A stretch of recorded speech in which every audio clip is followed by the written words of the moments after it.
Prima sconfitta stagionale nel campionato di eccellenza per la Pro Favara, che non riesce a fare risultato in casa nonostante sia passata per ben 2 volte in vantaggio.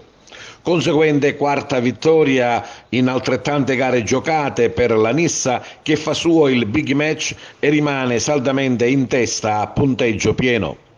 Il successo nisseno si è concretizzato in rimonta ed è arrivato nel finale di una bella gara giocata alla grande da entrambe le squadre.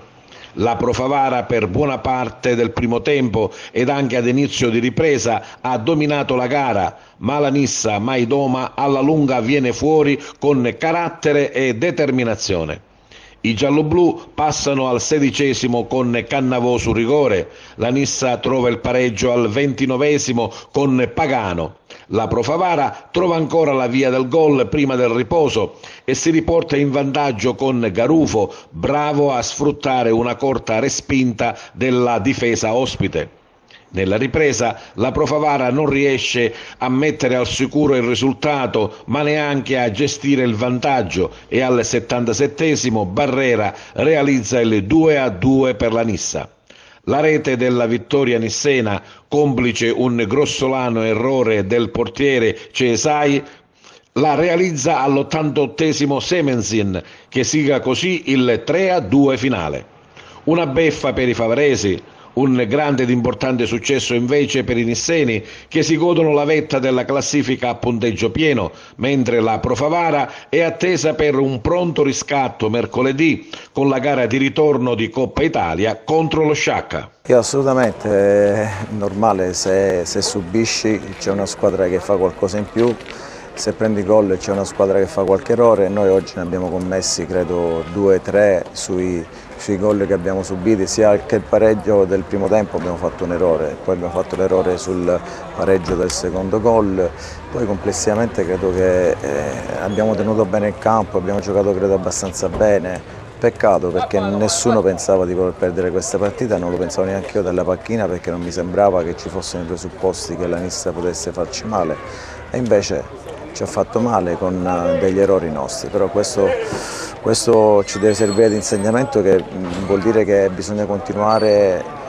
quello che si inizia e continuare a farlo bene, perché le partite vanno chiuse, e quindi ci rimbocchiamo le maniche. Da lunedì poi inizieremo di nuovo a lavorare, che mercoledì c'è subito una partita e quindi dobbiamo essere pronti per questa partita. Certo, il riscatto è proprio imminente, il ritorno di Coppa Italia. Assolutamente, questa è una cosa importante, non abbiamo tempo di pensare, i ragazzi devono mettere tutto da parte, azzerare quello che è successo oggi, prendere di buono quello che abbiamo fatto, perché abbiamo fatto tante cose buone, e ripartire da quello che c'è. Il campionato è ancora lungo, 5 punti possono essere tanti, possono essere pochi, però l'importante è che noi adesso ci mettiamo a pedalare e pensare che ogni partita per noi è fondamentale portare punti importanti a casa. C'è stato forse qualche errore di troppo? Questo poi il mister valuterà gli errori. Io guardo la partita, ho visto un Pro Favara che in certi momenti sembrava una squadra che poteva prendere in mano la situazione, e invece poi si è smarrita. Non so per molto meriti loro o dei meriti nostri, però una cosa è certa: quando una squadra vince ribaltando 2 volte il risultato bisogna fare solo gli applausi. Pro Favara che non deve demordere, mercoledì ci aspetta un ritorno di Coppa molto importante. Io credo che il Favara, come ho detto, io dico, non voglio essere retorica, siamo alla 4ª giornata, il campionato è lungo, gli intoppi ci sono per tutti, non è un buon periodo per noi, già si era visto anche a Sciacca, il pareggio con la Mazzarese, vuol dire che c'è qualcosa che si deve rivedere, vediamo se siamo bravi a correggere, però ripeto, non è un allarmismo, non ce ne saranno, mercoledì si gioca in Coppa, speriamo di andare a passare il turno e poi di vedere come finisce, insomma, da qui a una settimana un po' di calma e di tranquillità e di riprendere un po' fiato.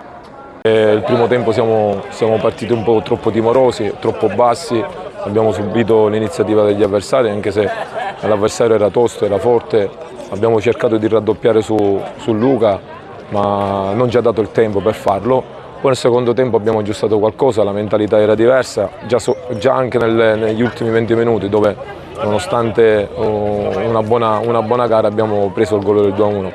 Però ti ripeto, siamo una squadra nuova, una squadra per 4 undicesimi nuovi rispetto all'anno scorso e quindi c'è tanto ancora da lavorare.